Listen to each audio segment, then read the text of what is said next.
Bom dia. A entrevista de hoje trata do tema inclusão e o nosso convidado é o professor Éder Pires de Camargo, da Unesp de Ilha Solteira.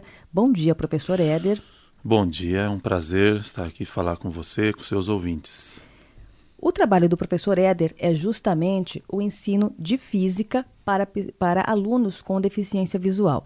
E ele já lançou 3 livros a esse respeito. E esse terceiro livro, lançado pela editora Unesp nesse ano de 2013. E a importância dessas publicações é justamente facilitar a inclusão de pessoas no ensino de uma disciplina que para muitos alunos é bem complicada, mesmo os que conseguem ler e decorar. Professor Éder, a iniciativa dessas publicações para facilitar o ensino de física, como é que surgiu essa intenção? A iniciativa decorreu de minhas pesquisas de mestrado, doutorado e pós-doutorado. Esse livro, por exemplo, ele é resultado de uma investigação de pós-doutorado que eu realizei aqui na Unesp de Bauru, entre os anos de 2005 e 2006, sob a supervisão do professor Roberto Nardi, aqui do campus de Bauru, que muito gentilmente abriu as portas da sua disciplina prática de ensino de física e cedeu seus alunos para que pudessem participar de uma investigação que resultou nesse livro, que indica saberes que professores de física necessitam ter para lecionar física em ambiente que contém alunos com e sem deficiência visual. O ensino de física já é difícil para estudantes normais com toda a capacidade visual que eles já têm? Toda forma de aprendizado, de qualquer tipo de conteúdo, possui suas peculiaridades e a dificuldade é uma dessas peculiaridades.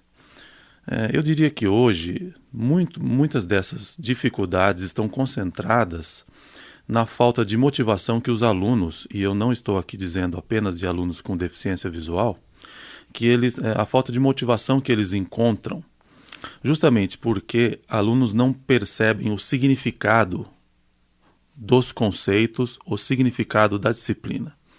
O ensino está muito concentrado, como você mesmo falou, em decorar, o ensino está muito concentrado em questões sem significado aos alunos. Disso decorre uma falta de motivação, uma falta de interesse e uma grande quantidade de dificuldade a esses alunos.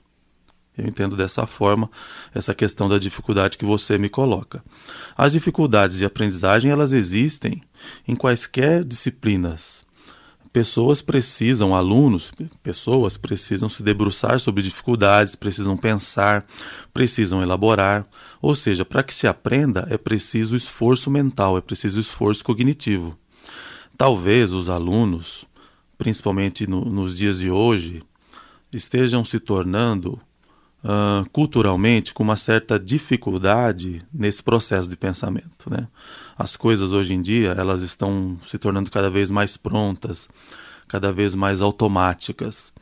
Isso está culturalmente tornando as pessoas com dificuldade justamente de processos de pensamento. E, professor, essa iniciativa das publicações, ela partiu de uma necessidade específica do senhor? O senhor identificou como necessário orientar os professores para que se ensine física com uma certa particularidade para esse tipo de público? No caso agora das pessoas com deficiência visual, inseridos numa sala de aula, você note, nós vivemos numa sociedade que utiliza amplamente a questão visual, né? Nós vivemos, portanto, naquilo que a professora Elsie Mazzini denominou de cultura de videntes. A cultura de videntes, ela faz com que procedimentos de ensino, inclusive procedimentos de aprendizagem, sejam tornados como dependentes da visão. Então você entra numa sala de aula, existe uma comunicação dependente da visão, os livros são dependentes da visão, os experimentos são dependentes da visão. Então, além de todas aquelas dificuldades inerentes à aprendizagem de física que eu comentei rapidamente, o cego ou a pessoa com baixa visão, ela encontra uma dificuldade anterior, que é a dificuldade de acesso às informações, decorrente justamente de uma prática de ensino que é culturalmente relacionada à visão, né? Isto eu tento mostrar no livro, que é necessário romper com essa prática cultural que associa os procedimentos de ensino de uma forma muito exclusiva à questão visual, para que aí sim o cego passe a desenvolver os seus processos mentais, para que ele passe a, por exemplo, construir dúvidas.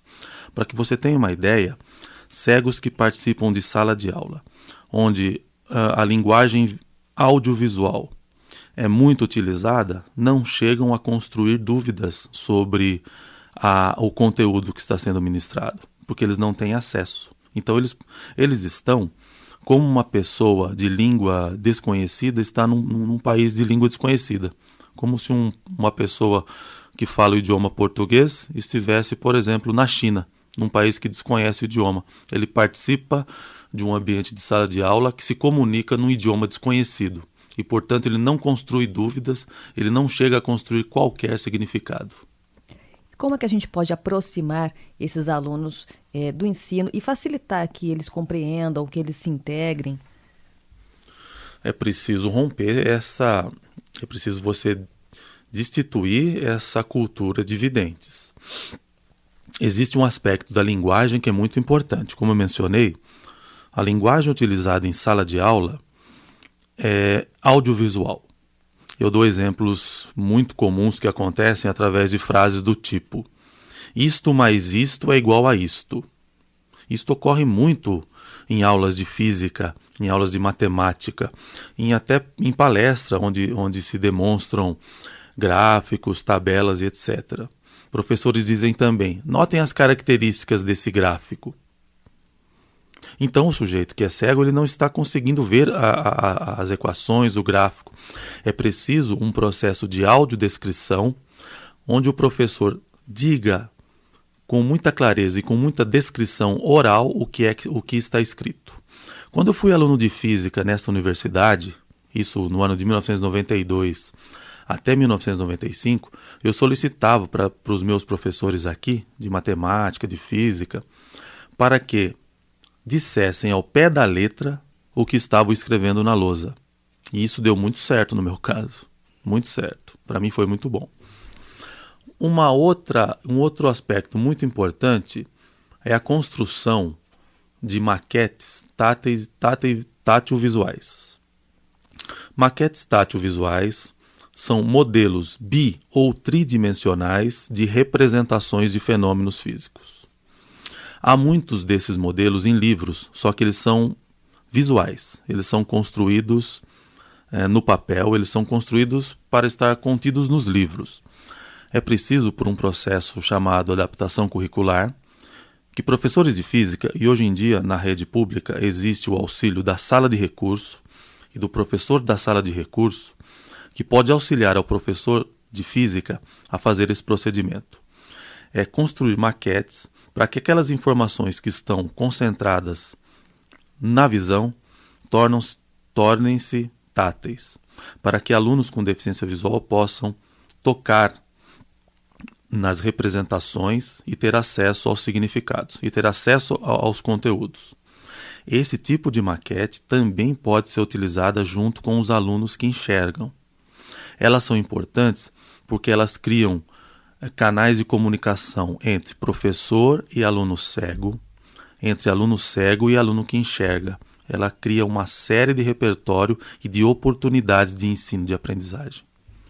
E o senhor pode dar alguns exemplos práticos assim, de efeitos de física que a gente pode ensinar através assim, do processo tátil? Muitas. Nós podemos ensinar, por exemplo, no campo da ótica, a trajetória da luz, né?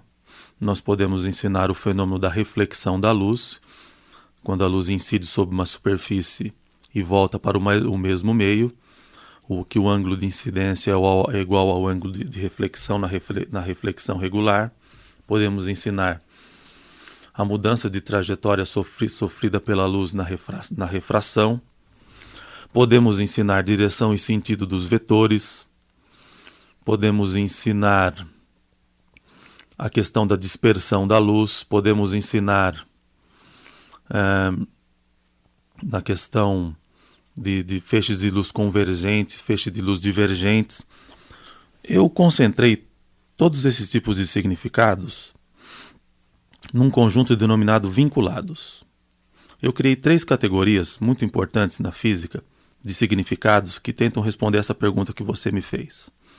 Significados vinculados, significados indissociáveis e significados sem relação sensorial.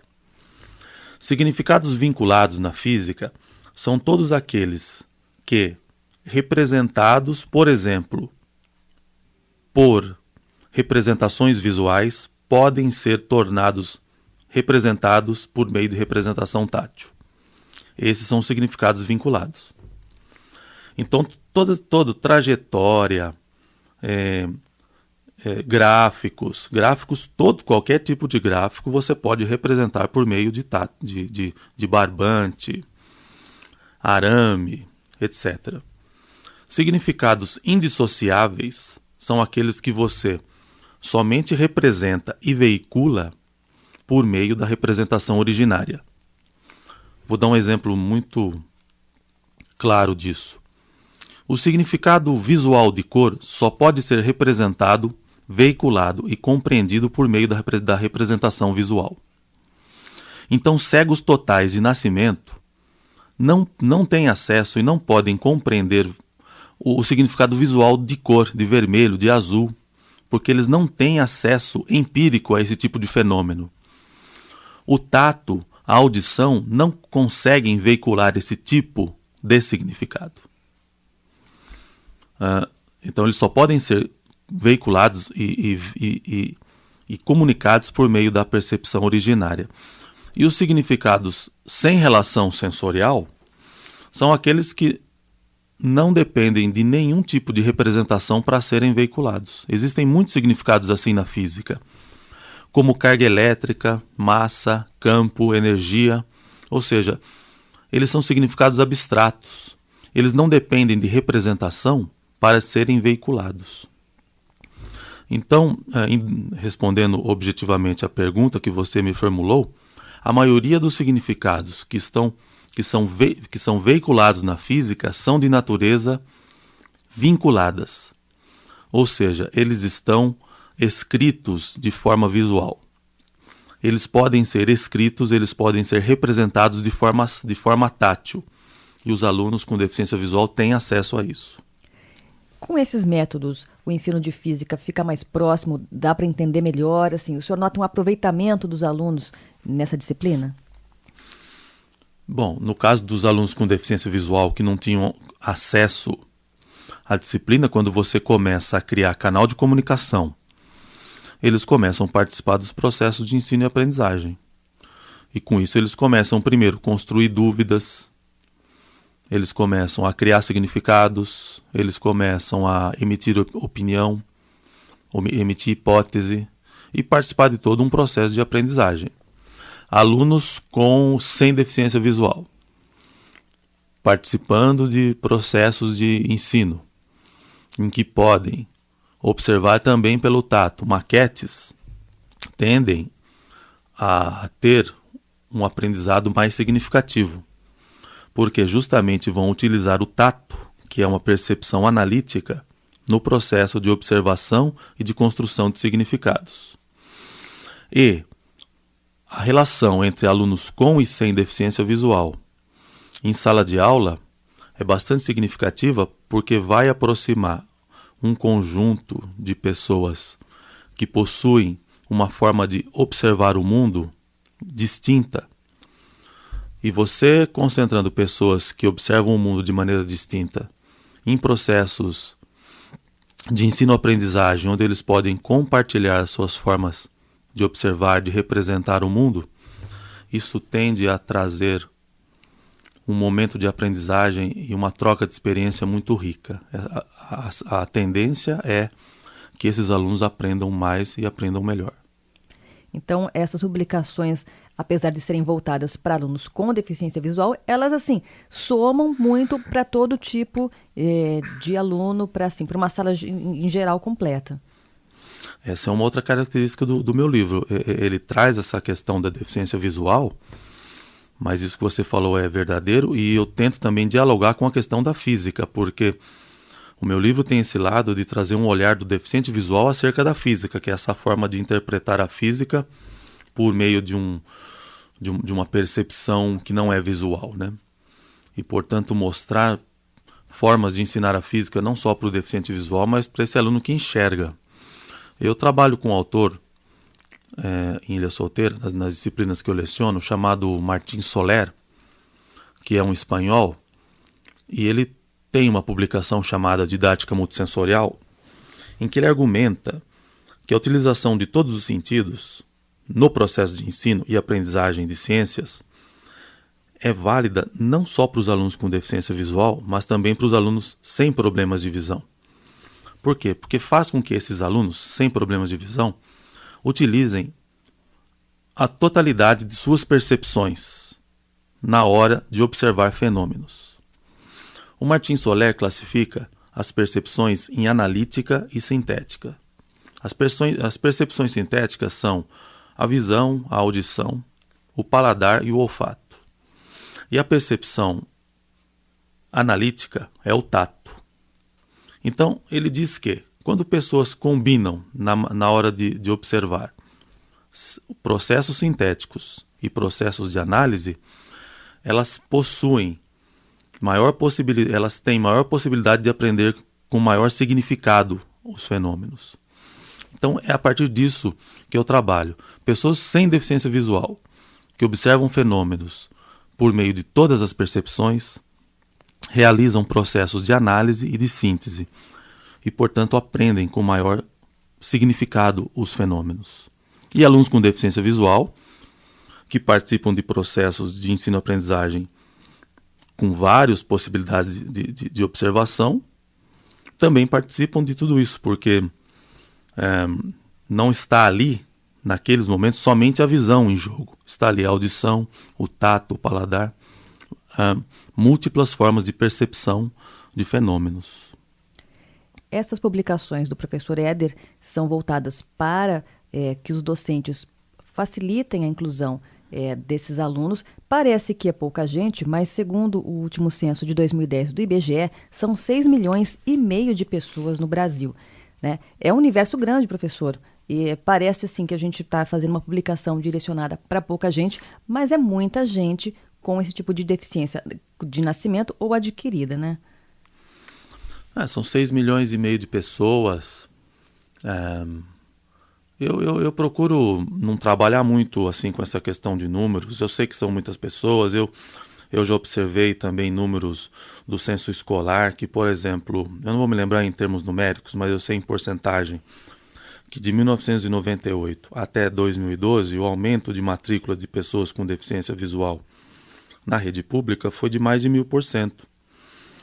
Quer dizer, em termos de números também falando, a presença de pessoas com deficiência visual e outras deficiências na escola vem aumentando, porque o Brasil ele adotou a política de inclusão, né? E eu acredito que se fossem menos pessoas, 1 pessoa, 200 pessoas, nós temos que nos preocupar com isso, né? Eu acredito que o ser humano ele é constituído por uma questão, ele não é constituído pela homogeneidade, sim pela diferença. E a deficiência visual é um aspecto da diferença, né? A cegueira é um aspecto da diferença e nós temos que nos preocupar e aprender com essa forma de ser, né? Ou seja, com aquele sujeito que não dispõe da percepção visual, que é uma maneira muito importante de captar o mundo, mas não é a única.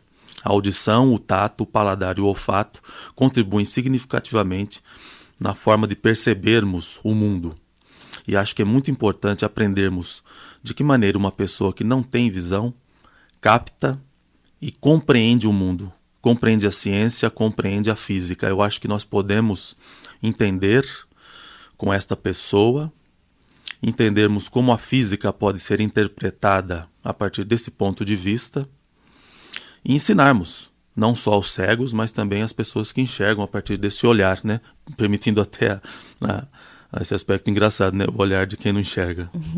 E assim, os docentes que acompanharam essa publicação, que adaptaram o seu conteúdo programático às suas obras, o senhor teve um retorno deles, assim, uma outra maneira de adaptar, de ensinar e de ver os alunos?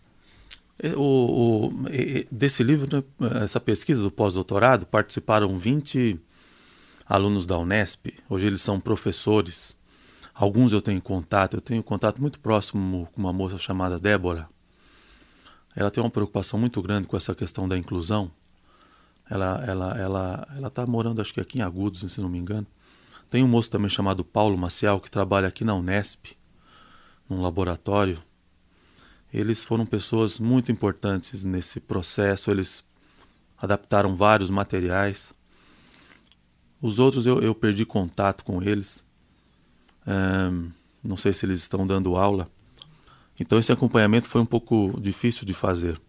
Mas eu entendo que eles tiveram uma oportunidade de, durante um ano, trabalhar em termos teóricos e em termos práticos com essa realidade. Ou seja, elaborar, planejar e aplicar atividades de ensino e material de ensino de física num ambiente que continha 35 alunos videntes, que são os que enxergam, e 2 alunos cegos. Eu espero que dentro desse processo de formação, que eu também participei, que eles tenham aprendido, que eles estejam podendo colocar em prática esses ensinamentos. Esse é um desafio também para a universidade, de acompanhar os seus egressos. Quando eu terminei essa publicação, como esse livro tem a sua versão digital, eu encaminhei o livro para todos eles. Alguns me responderam onde estavam, a maioria não me respondeu. Espero que eles estejam bem, espero que eles estejam ensinando, cumprindo com essa função tão importante do ensino da física, que é tão importante na nossa sociedade para o exercício da cidadania de todas as pessoas e dos deficientes visuais também. Essa publicação, ela atende tanto a docentes para alunos de ensino básico, de ensino fundamental, de ensino superior. Qualquer professor pode, assim, se inspirar na sua publicação para adaptar o seu ensino? Eu acredito que sim. Esse livro ele tem assim, um lado de pesquisa. Então, por exemplo, pesquisadores da área do ensino da física têm um texto para consulta, para estudo. Licenciandos também, essa foi uma preocupação da editora da Unesp, inclusive para que eu escrevesse o livro numa linguagem acessível a esse público também. Então, licenciandos também, inclusive eu faço nesse livro, viu, uma interpretação de conceitos da área da inclusão a partir de conceitos da física. Então, assim, para tentar dialogar com licenciandos e professores de física, eu tento interpretar conceitos da inclusão de forma analógica a partir de conceitos da física. Então, também para licenciandos e também para professores de ensino médio, porque um dos subprodutos desse livro, embora eu tenha dito isso, não é o foco central desse livro mostrar processo de adaptação de materiais, porque os materiais adaptados que eu trago aí, eles foram fruto de análise do meu trabalho também, né? Eles foram elaborados pelos futuros professores aqui no período que eu fiz o pós-doutorado. Então eles foram fruto de análise, eles tinham pontos positivos, pontos negativos, eu analisei tudo isso. Mas ele traz como um subproduto bons materiais que podem ser adaptados, que podem ser também construídos para o ensino. Então eles também podem ser utilizados aí por professores do ensino médio, né? Além de toda a discussão conceitual que eu trago, que eu gostaria muito também que pessoas da física, que não estão trabalhando diretamente com a inclusão, lessem as minhas ideias sobre física que eu trago aí, as formas que eu vim interpretando vários conceitos da física sob o referencial que eu construí. A última publicação do professor Éder Pires de Camargo, Saberes Docentes para a Inclusão do Aluno com Deficiência Visual em Aulas de Física, ele também tem a versão digital, ele pode ser adquirido pela editora Unesp e também está disponível para download no site da editora. Professor, quem quiser acompanhar a publicação, pode também acompanhar com o senhor, tirar dúvidas com o senhor? Pode sim, esses livros, né, você mencionou, pode ser encontrado no site da editora da Unesp. E esse livro e os outros eu tenho disponível, você pode entrar no site do meu grupo de pesquisa, que é www.fc.unesp.br/ensine. Só que ensine é com C, né? ENCINE, ensine. Esse site tem várias coisas, tem vários artigos, é um site do meu grupo de pesquisa. E tem a forma aí também tem lá o link onde você faz o download desse último livro. E também as formas de adquirir os meus outros livros, né? Que o primeiro chama-se Ensino de Física e Deficiência Visual, 10 anos de investigações no Brasil. E o segundo é Ensino de Ótica para Alunos Cegos, Possibilidades, em que eu discuto as possibilidades de ensinar um campo da física que é bastante ligado à visão, que é a ótica, né? Professor Éder, só para encerrar, eu queria que o senhor acrescentasse assim, o crescimento pessoal que o senhor teve dividindo esse conhecimento, até como uma forma de assim, favorecer a outras pessoas com deficiência a esse acesso ao ensino de física. Olha, eu venho feito assim da minha carreira, da minha vida. Eu tenho deficiência visual. Hoje a minha condição visual é muito baixa. Eu já tive a visão melhor. Eu sabia durante toda a minha vida que a minha visão iria piorar. Eu me preparei para isso e tentei concentrar os meus esforços profissionais e humanos, a minha dedicação para pesquisar essa temática. Em termos de ideal de vida, de aprendizado, eu espero assim ajudar as pessoas com deficiência visual, né? Numa visão bem ingênua da situação, né? Uma leitura ingênua, que eu gosto dessa leitura ingênua, seria ajudar as pessoas com deficiência visual. Ajudar essas pessoas de que jeito? Aprender física, a estudar, a entrar na universidade, a conseguir um emprego. É uma visão bastante utópica também.